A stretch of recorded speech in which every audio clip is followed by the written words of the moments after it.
Welcome to Prabhat news. ప్రపంచ మానవాళికి అత్యంత విషాదకరమైన వార్త ఇది. రోమన్ క్యాథలిక్ సమాజానికి జీర్ణించుకోలేని సంఘటన ఇది. జీవితాంతం శాంతి, స్వేచ్ఛ, ప్రేమ, కరుణ, దయను ప్రేమించి బోధించి శ్వాసించిన పోప్ ఫ్రాన్సిస్ ఇక లేరు. గత 5 వారాలుగా న్యూమోనియా వ్యాధితో బాధపడుతున్న పోప్ ఏప్రిల్ 21వ తేదీ ఉదయం మరణించారు. అత్యంత విషాదకరమైన ఈ వార్తను వాటికన్ సిటీ టీవీ అధికారికంగా ప్రకటించింది. ఆదివారం అమెరికా ఉపాధ్యక్షుడు జేడీ వాన్స్, ఉషా వాన్స్లు పోప్ ఫ్రాన్సిస్ను కలుసుకున్నారు. ఆ దంపతులు పోప్కు ఈస్టర్ శుభాకాంక్షలు తెలియజేశారు. అనంతరం వాన్స్ దంపతులు భారత్ పర్యటనకు వచ్చారు. ఆయన మరణించే కొద్ది గంటల ముందు ఈస్టర్ వేడుకల్లో పాల్గొని తన చివరి సందేశాన్ని ఇచ్చారు. శాంతి లేకుండా స్వేచ్ఛ మన జాలదని ఆయన స్పష్టం చేశారు. 1936 అర్జెంటీనాలోని జార్జ్ మారియో చెర్లో గ్లోమోన్ ప్రాంతంలో డిసెంబర్ 17న పోప్ ఫ్రాన్సిస్ జన్మించారు. 2013 మార్చి 13న 266వ పోప్గా ఎన్నికయ్యారు. దక్షిణ అమెరికా నుంచి ఎన్నికైన తొలి పోప్గా ఆయన చరిత్రకెక్కారు. కార్డినల్ కాలేజ్ ద్వారా అందరి ఆమోదంతోనే పోప్ ఫ్రాన్సిస్ ఎన్నికయ్యారు.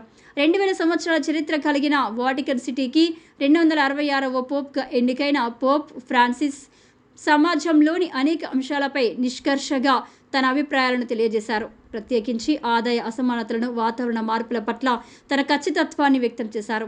ఆదాయ అసమానతలను తొలగించాలని, వాతావరణంలో వచ్చే తీవ్రమైన మార్పులు ప్రపంచ మానవాళిని నష్టపరుస్తుందని ఆయన ఆందోళన వ్యక్తం చేశారు.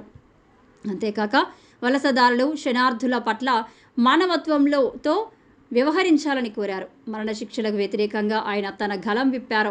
2016లో శరణార్థుల పాదాలు కడిగి వారి పట్ల తనకున్న ప్రేమను వ్యక్తపరిచారు.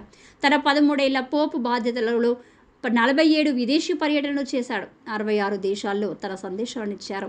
900 మంది సెయింట్స్ను తయారు చేశారు.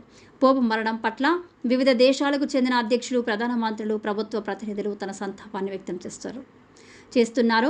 భారత ప్రధానమంత్రి నరేంద్ర మోడీ పోప్తో తనకున్న అనుబంధాన్ని తన ట్విట్టర్ ద్వారా గుర్తు చేసుకున్నారు.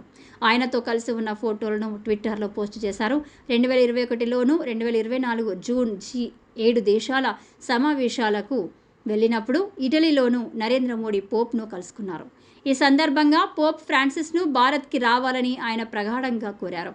పోప్ ఫ్రాన్సిస్ను కలుసుకోవడం పట్ల ప్రధాని నరేంద్ర మోడీ తన అమిత ఆనందాన్ని వ్యక్తం చేశారు. ఆయన మరణ వార్త విన్న మోడీ తన సందేశం ఇస్తూ యావత్ ప్రపంచ క్యాథలిక్ సమాజానికి తన సంతాపాన్ని తెలియజేశారు.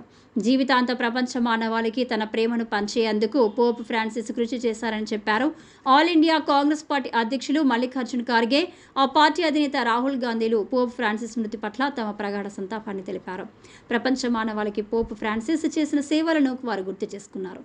ఏపీ ముఖ్యమంత్రి చంద్రబాబు నాయుడు కూడా పోప్ మరణం పట్ల తన సంతాపాన్ని వ్యక్తం చేశారు. ఆయన ఆత్మకు శాంతి కలగాలని చంద్రబాబు నాయుడు ప్రార్థించారు. ఇదిలా ఉండగా పోప్ ఫ్రాన్సిస్ స్థానంలో వాటికన్ సిటీకి కొత్త పోప్ను 15 నుంచి 20 రోజుల్లోపు ఎన్నుకోవాల్సి ఉంది. కార్డినల్ కాలేజ్ ద్వారా ఈ ఎన్నిక జరుగుతుంది.